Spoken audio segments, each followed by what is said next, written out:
What's going on, people? This is your man, Derek Terry, host of I'm Not Complaining, I'm Just Saying. And we are back for the fifth season. Same thing applies. If you're going to complain, bring some solutions to the table. We can all agree to disagree. But what it's about is some solutions. So I'm excited. It's the fifth season and got a lot of stuff to cover in these 8 episodes.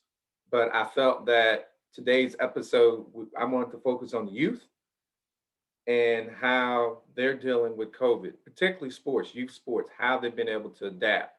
So, before I get to who my special guest is, I have a new segment. It used to be What the Hell's Derek Complaining About? And what I did, I've changed the new segment to what we call Really? Really? So, hold on, give me some water real quick. Excuse me. So, as a black male, I've had my fair share of negative encounters with law enforcement. However, I've learned over the years with the willingness to adapt and to change that I've actually had more positive than negative encounters because I chose to work with them versus against them and vice versa. Is that always the case with everybody? No. I wish it was, and I hope it will be. But where I live at, which is in Charles County, unfortunately, my state senator has proposed a bill that is really indoctrinating a national agenda for state policy, which in turn would dictate our local policy. What am I talking about?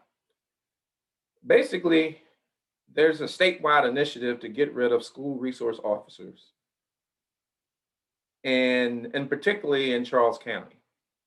I could see that as an issue if you were having a problem. But in Charles County, there simply is not.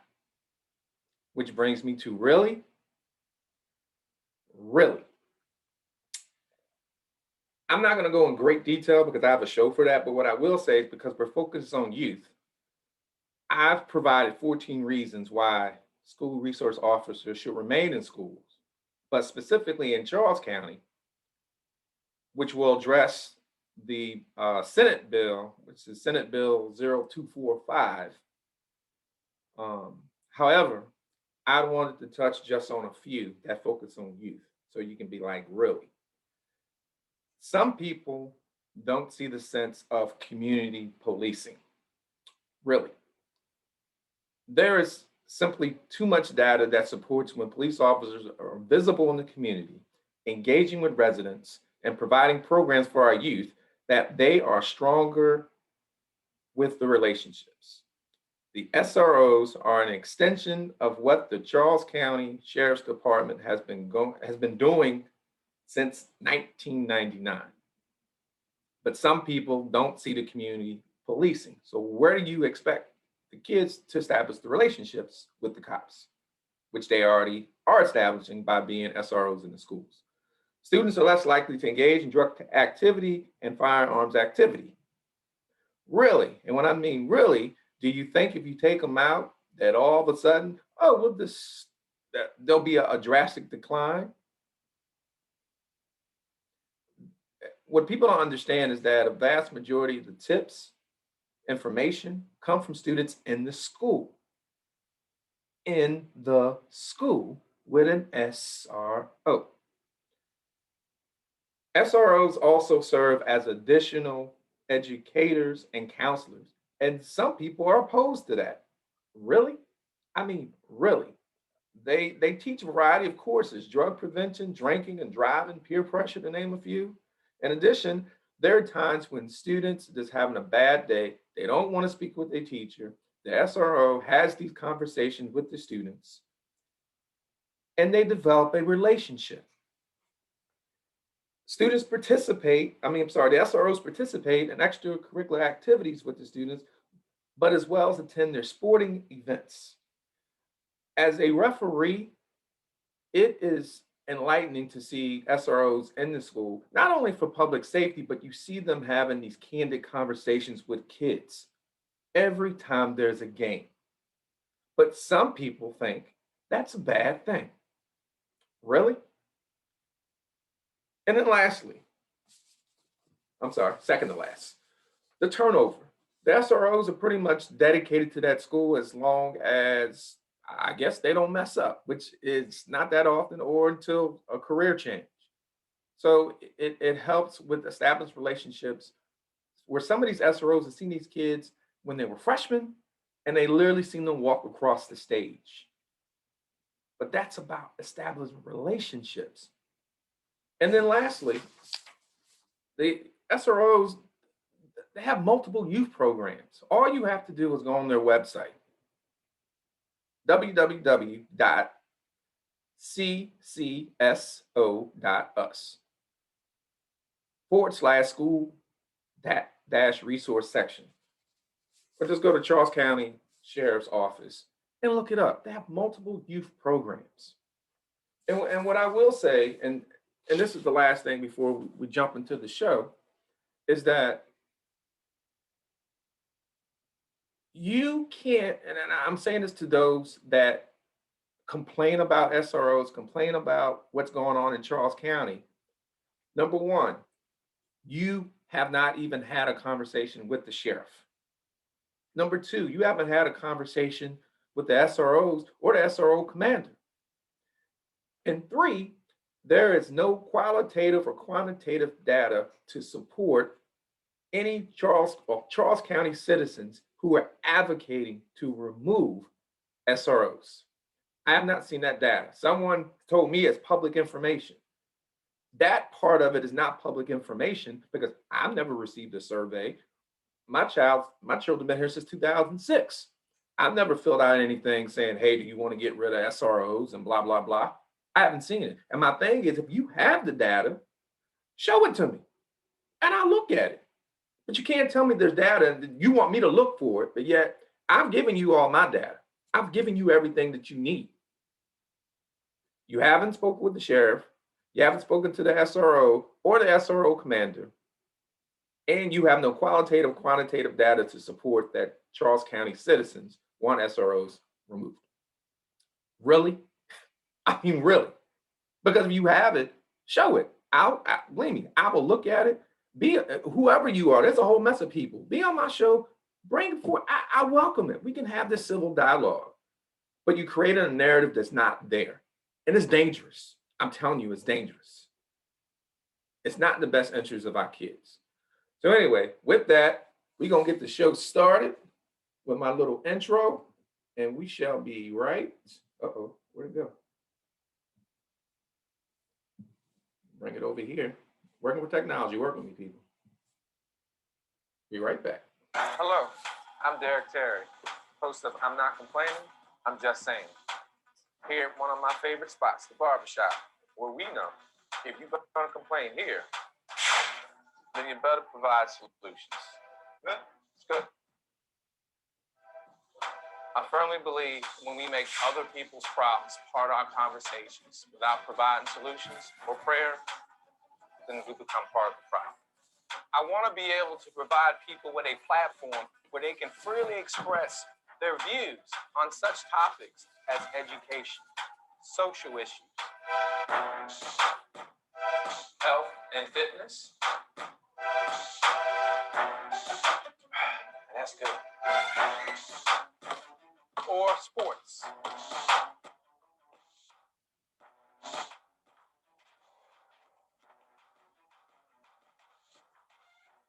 So please join me so we can complain and provide solutions together. All right, so we're going to go ahead and bring in our special guest, none other than Coach Neil Lyons. Hello. Also, the real estate man. You got a couple other things. He does a whole lot of things, but welcome to the show, Coach. Welcome to the show. Thank you, man. Thanks for having me. I appreciate that.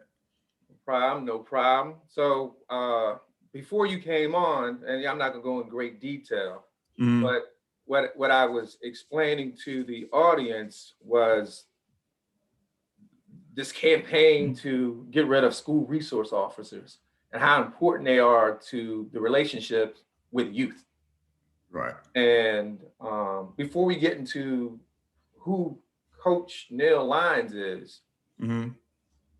what is your take on removing school resource officers from school? And I don't know what your take is, so I'm just asking. So, Uh, I particularly don't like it. School resource teachers and personnel are people that's closer to the kids than what a lot of people may think.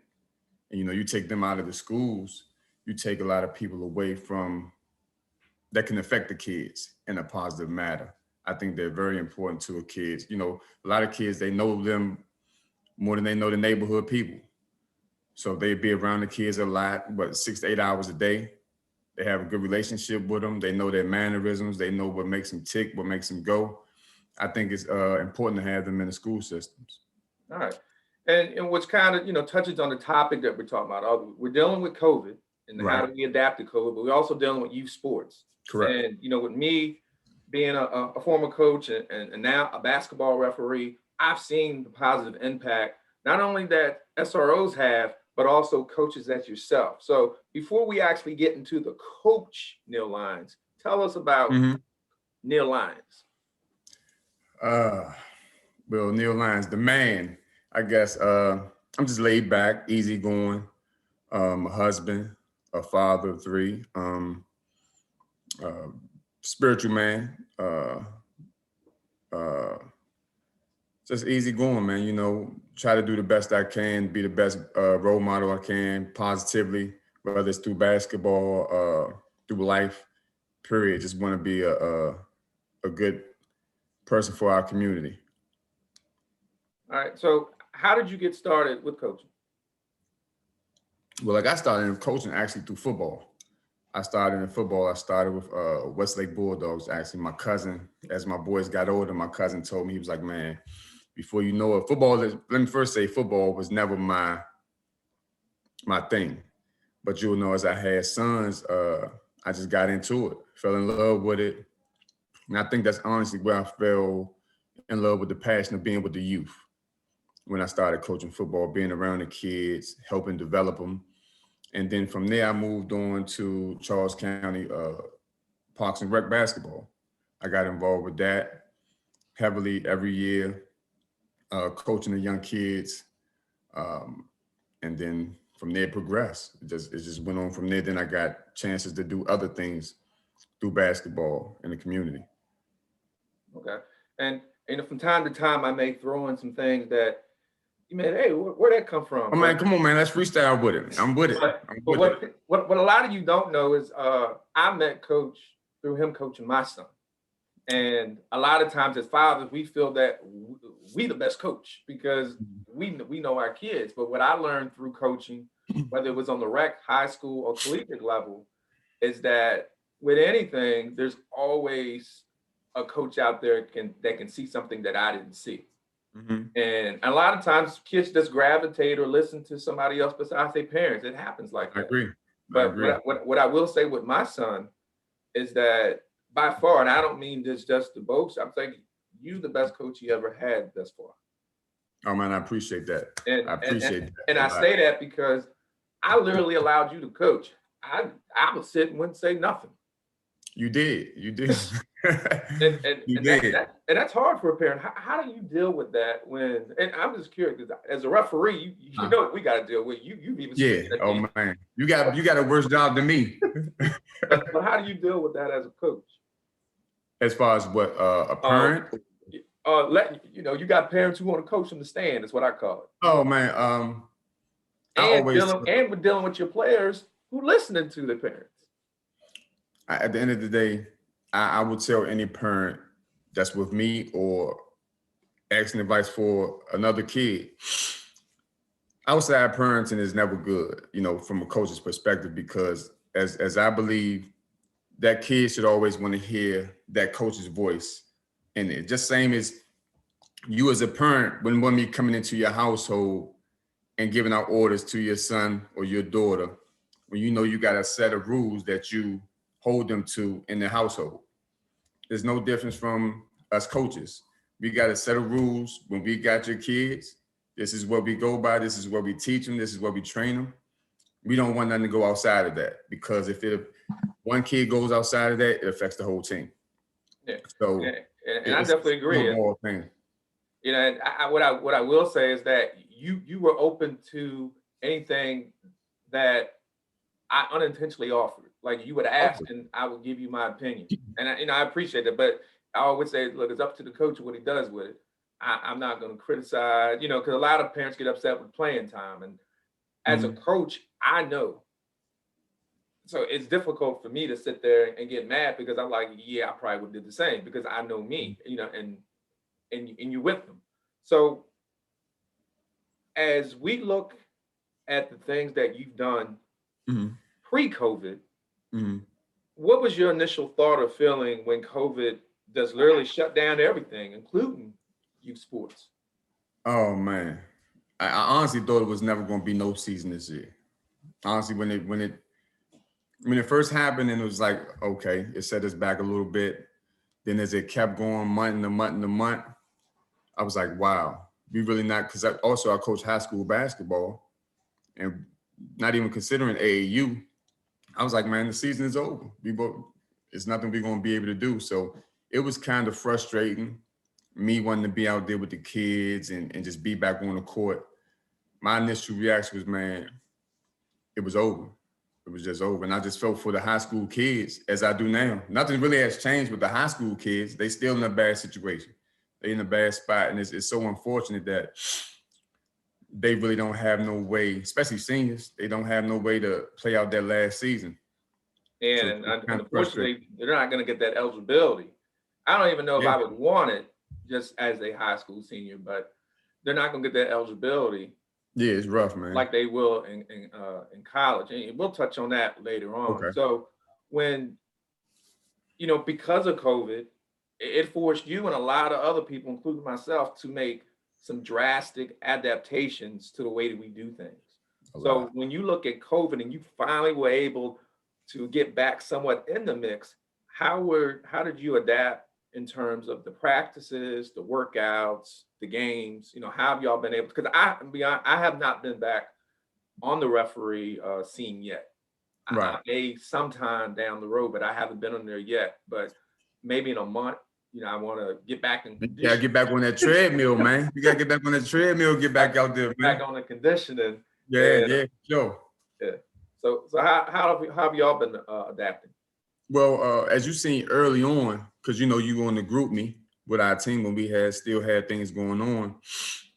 First, we wanted to engage with the parents. We asked, what was their thoughts on everything, the process, because at the time it was still coming up spring and summer. And me and my assistant coach Emmett Brown, a great guy, we talked about different ways we could implement it safely. So of course, it was nothing but outdoor courts available. That wasn't the rims wasn't taken down. So we found one, and we just made it where each kid individually had a basketball. So that was first thing. Ain't no contact. We just doing straight skills and development. So we try to implement our own little bubble, as like the NBA had our own little bubble where it was just our team, our group of kids. You know, this group of kids, we had a trust within each other. Be this is our circle. Nobody goes outside of it. You know what I'm saying? So we knew anybody that was in the circle, you home, you at the court with us. It wasn't a lot more in between it. So we had individual jump ropes for everybody, basketballs for everybody. Everything we did individually, we had just everybody had their own separate stuff to keep minimum contact as possible. And we just worked on skill for a couple of days out the week. And it was actually good seeing the kids back out on the court doing something that they love to do, even throughout this tough time. And I know it can be tough because even with me, I just went back to the gym.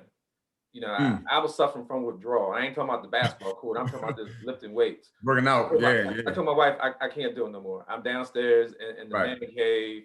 I can't do it no more. So yeah, man. It I was had rough, to, put my mask on and do all that. And it's hard, but you make adjustments. right. So what I want to do Mm-hmm. is, well, actually, before because I really want to see and hear from your kids and Right. how they're making the adjustments. But before I get there, I let everybody know we're dealing with sports. So, I definitely had to represent Roll Tide. Oh But, man, but I the ain't thing, trying to hear that. I'm a Notre Dame fan, man. yeah, I know. Yeah, whatever. So, So that's messing me out. I'm actually blinking my eyes trying not to look at it, I don't bro. know why y'all even showed up. But look, I'm gonna switch hats. I'm gonna put on my Towson hat. Okay, I can deal with that. Put I on my can deal with that. Towson hat. I got one more hat, but I put that hat on last. I can deal So with that one. before we bring your kids on, now, Right. parents like myself, I'm not gonna lie, we've been reluctant, to allow our son to participate in sports or any type of youth engagement. And Right. my son, he was like, I don't play with the COVID. That's just him. He don't play with it. Mhm. But, have you encountered that? And is it difficult? How do you convince the parents that it's safe to return? Well, I have not really dealt with it as far as like I've had it where parents would ask me, what was my thoughts on it and things, and it's hard to give input on it, man, because it's to each his own. It's such a dicey topic, man. I would hate to tell a parent, yeah, it's time to get back out there. Things are calming down just because I'm in the gym. Because I would hate for me to tell a parent, yeah, allow your kid to come work out with me, and God forbid he gets sick, and that trickles into their family. So I look at it as it's to each his own. I try to be as safe as I can. Trust me, I get in trouble, man, with my wife. My wife, hey, she just put the foot down on me if my kids ain't playing with the mask on and in the gym with the mask on. Because at one time we'll wear the mask, they would wear the mask to the gym, but when they got to playing, they took them off and put them back. Yeah, I would be hard. It is difficult. I've even watched some of the things. It is difficult to play and keep the mask on your nose all the way down. Because what happens if they put it right to their lip, it's defeating the purpose. Exactly. It's really defeating the purpose. So it's difficult. It's difficult, man. And I've been getting the blues with it, man, in my house. So I would never speak on somebody else. It's kind of like you gotta do what's best for you and your kid and know the risk when you're doing it, because we're still fighting this pandemic and it's still out here. It's real. So to each his own, and I just hope and pray that, people can stay as safe as possible through it. Now, y'all got enough masks? Because I got plenty of masks. Yeah. No, I mean, I got plenty of masks. So if you need Oh man, what you got? Did you put the storage unit, man, full of masks? Well, just say a good friend of mine, Joe, he had had a whole mess of masks, and Okay. he asked me did I want some. So I just give them out to people. So Okay. Well, I might hold you up on that then, man. The N95 types and the surgical type. So okay. If y'all need them, I'll hold you up on that. Definitely. I appreciate that offer. So let's bring in CJ and I call him Jalen, but Jalon. CJ Lon. Let's go, fellas. Both of y'all come at the same time. Come on. Take a seat. Let's talk to Mr. Dallas, Mr. Dirt. I don't know why y'all call me by my son. They always do that. I know, right? Dad. I'm like, okay, I got a name. Say what's up. CJ? CJ. And that's Jalon. I'm sorry. Yeah, that's Jalon. CJ coming. Come on, man. Say what's up. What's up? Little twisties. What's going on, man? No. Hey, so whoever wants to go first. So what grade are you in? What grade is y'all in? I'm in the 8th. I'm Eighth?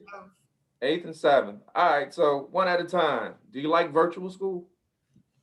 No, I don't like virtual school.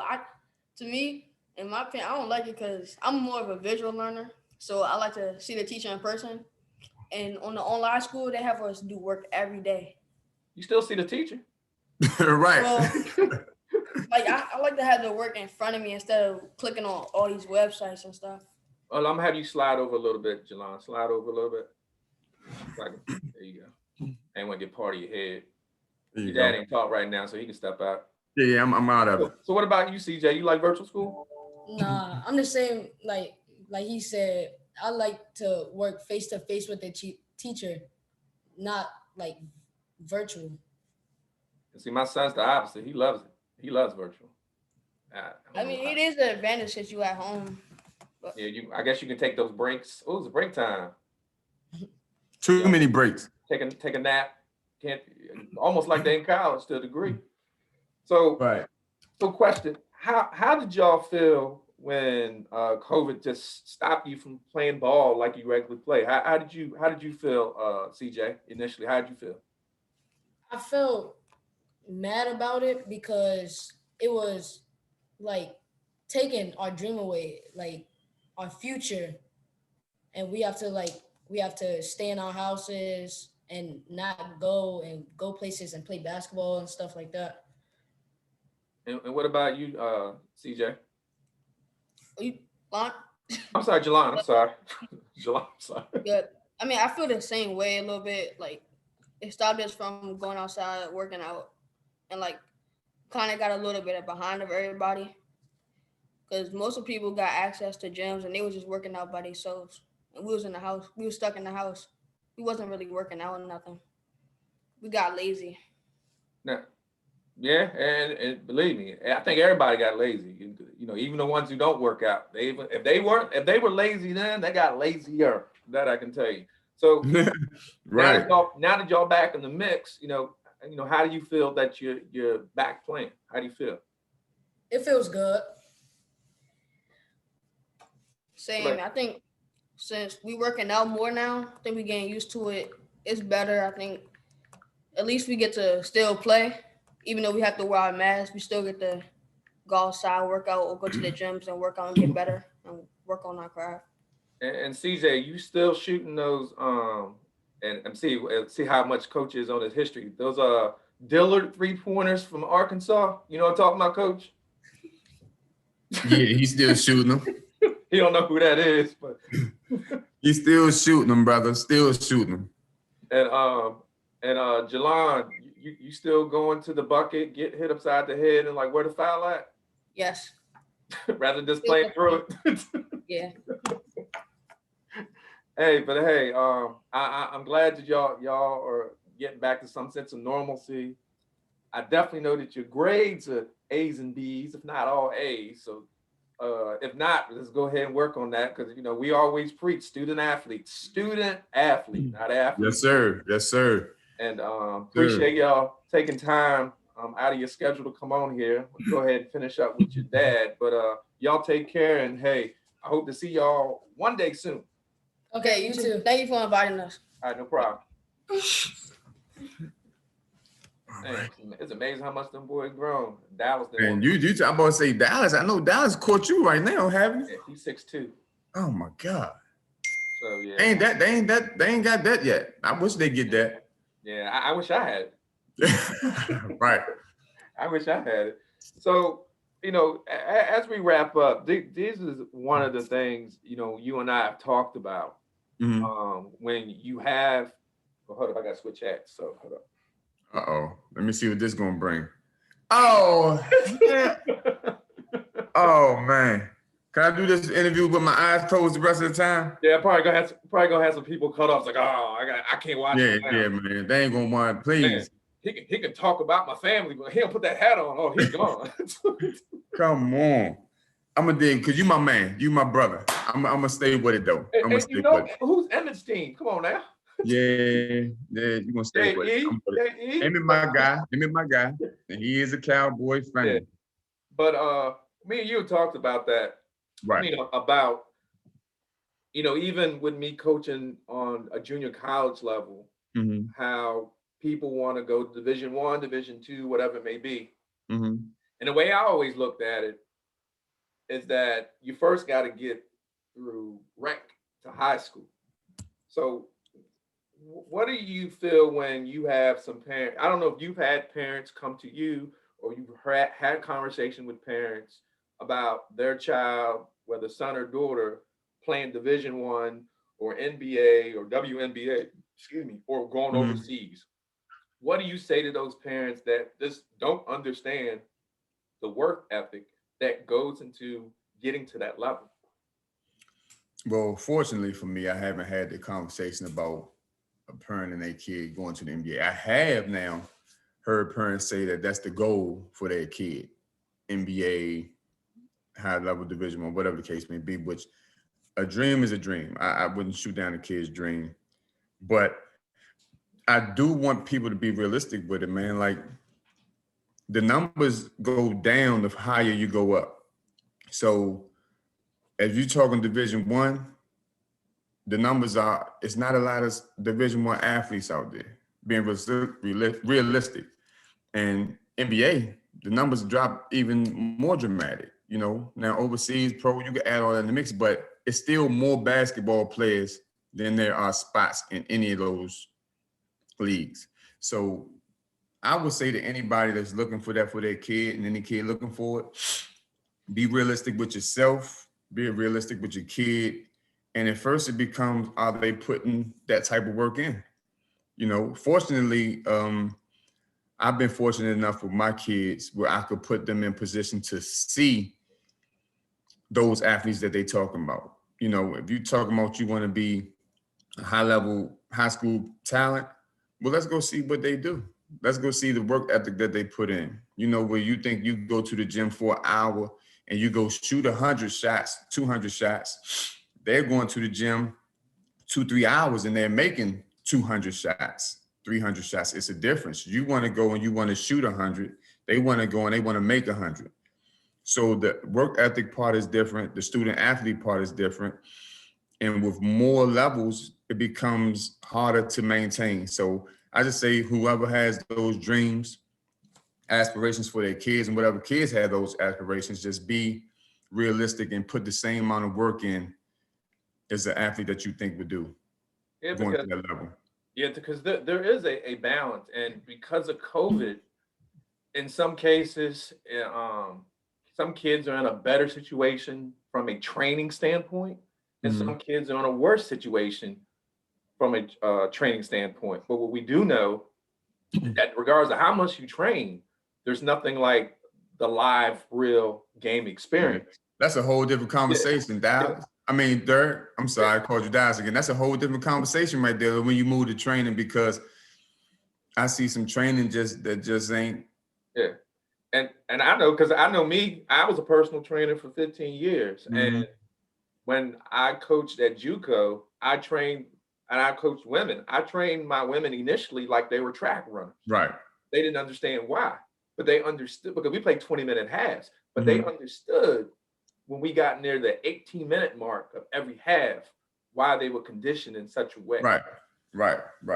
Because the body, it's, and you know, regardless of how good you are, if you're not conditioned, you're only good as the condition that you in. Right. But it's funny because I've never seen you coach before, right? But throughout our conversations and, you know, the talks we have, I know that you're a good coach, that you were a good coach when you were coaching. So that's why it was easy for me to take, you know, advice from you, or if you had something you seen, you know, it's nothing. I take it from anybody that comes to me. I always listen, because I don't know it all. You know, you never know it all in this game. So it was nothing for me to take advice from you and to see if it works and fits with our team, because I knew that you knew what you were talking about as far as the game of basketball. You know, and I still learn. I always say I'm a student of sports, but I'm a student of the game. And even when I'm reffing, you know, that's like one of the best scouting experiences you can have, because I'm seeing the players not only doing warm-ups, because, you know, as a ref, I can sit there and like, yeah, this is going to travel, huh? It's going to be an interesting game. But I can see how a person is performing doing warm-up and what they do. And it makes me a better ref, but it also makes those players a better player, because not only are you coaching, but you're also providing life lessons. And I'm doing that as I ref, as I used to coach the life lesson. And for anybody who wants to get into coaching, you know, before we wrap up, what's the best advice you could give them if they want to get into coaching? First, look, I'm older. I'm not gonna say how old I am, but I'm older. And you're right. Never be, how can I put it? Never think you know it all. Never think you know it all. Because actually, I started learning my most when I got with my buddy, one of my best friends, when I started coaching at McDonough High School here in Waldorf, Deshaun Kelly. When I got with him, like he taught me so much, and he's younger than me. but he taught me so much. And I was coaching for a while before I got with him. But when I got with him, he taught me how to be organized, how to be timely with my stuff, how to, and it all just started coming together with me more, how to be more of a student of the game. So that's the first thing I would say. Never go into it thinking you know it all, and you're always able to learn. Always be willing to learn and take advice from others. Even if you think that they haven't been in the game as long as you or whatever, always be willing to learn and take advice from others, because somebody else it might be one thing that could help you out along the way, because we're talking about kids. You can never know it all when you're dealing with kids. You know what I'm saying? You can never know it all. And so like with me, I never even thought about coaching basketball until it was a buddy of mine, well, they call him Tree. He coached at Lake Clifton. Okay. And I used to just sit there and watch him coach. And I'm like, wow, I admired his coaching style. And I really learned a lot of what I do as a coach from him, but also learned some of what I did from a lacrosse coach that I knew. And one of the lessons that I learned from him is to how to scout. Okay. And actually, I ain't learned that part yet, man. I'm trying. Yeah, because I don't know if Stone played Lake Clifton or whatever, but whenever there were teams out here, I would scout. And scouting is not, people say it's not cheating. All you're doing is scouting. Anybody. Right.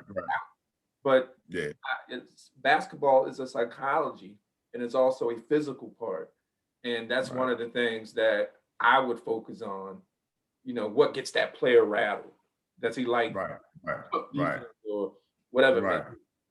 So before we close out, I know you coach, but you do some other things. So tell us about the real estate agent, because I didn't even know he was a real estate agent. I had to look. Yeah, man. Yeah. I'm dibbling and dabbling in it. Man, you sent me a friend request or to like something. I'm like, what the world is this? Yeah, man. Yeah. I'm like, I didn't know he was a real estate agent. I understand. Hold on, man. I got something for you. Hold on. Hold on. Here we go. Dun, dun, dun, dun, dun, dun. This is my little plug. Lyons Den, man. Real estate. Yeah, and I saw that, right? I thought it was some sir. club or something. I thought it was a club or something. I was like, Lyons Den. Oh man, that's coming soon. We gotta get the money up to that. We get that soon. But now, so yeah, I've been doing real estate on and off before I became an agent, actually trying to do wholesaling and, trying to run to flip houses. I was always interested. And then my wife been in it. She's been in it for the last 6 years. My daughter, 19 years old, she's a real estate agent. Okay. So yeah, my sister-in-law is an agent. So we just got our team again, the Lyons Den. That's our real estate team, and I'm enjoying it, man. It's kind of like coaching to me, because you're helping someone get to a point in their life to purchase their property that may never really could have done it. So it's kind of like you taking a kid that never played basketball, and you help coaching them through a process. So I just love the process of coaching and helping people, man. Like I'm heavy on that. I'm big with it. I love it. And for me, I see the dedication, and what I always try to tell, parents, is that there's a lot of these coach positions we don't get paid for at all. Even when I coach junior at all, and a lot of people don't know this, I got paid $4,000. You know what I did with that $4,000 a year? I gave 100% of it back to the school so I could use for scholarships. I love it. That was the only way I was going to be able to get some players, and I knew some players when in some financial difficulties, and I wanted to ensure that they didn't have to pay for any books, and their tuition for the most part was covered. So, but that's heavy, man. But hey, I definitely appreciate you being on the show. You got any last words before we? Thanks for having me.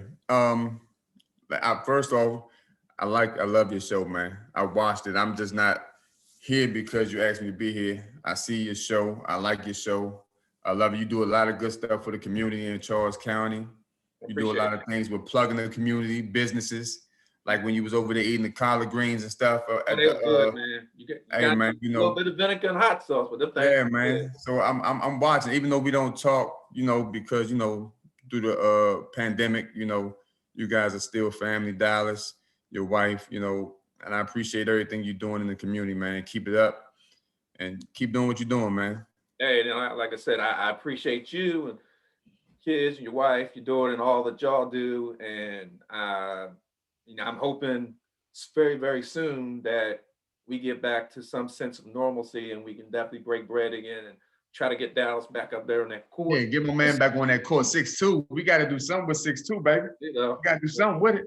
he into his music, so I'm trying to get him back I out. heard he's doing something. I got to check out that, man. I got to check that out. Definitely, man. Appreciate it. Yes, sir.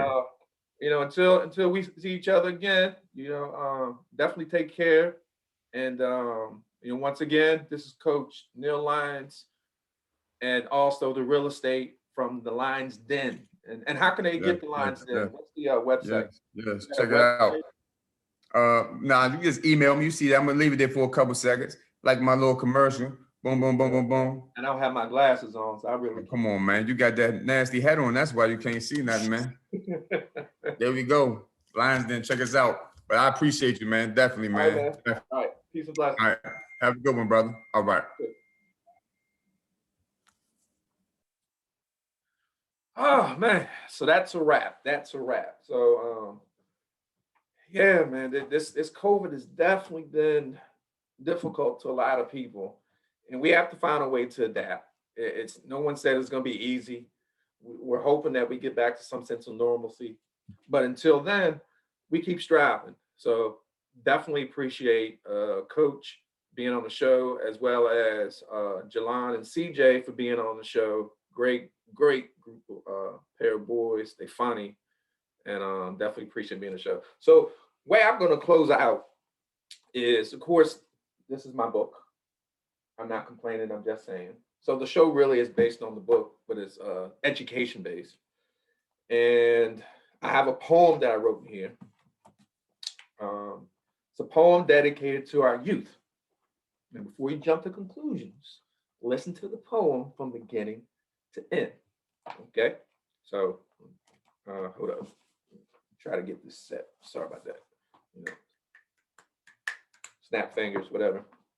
So this is how I'm gonna close out the show, and I appreciate everyone watching it.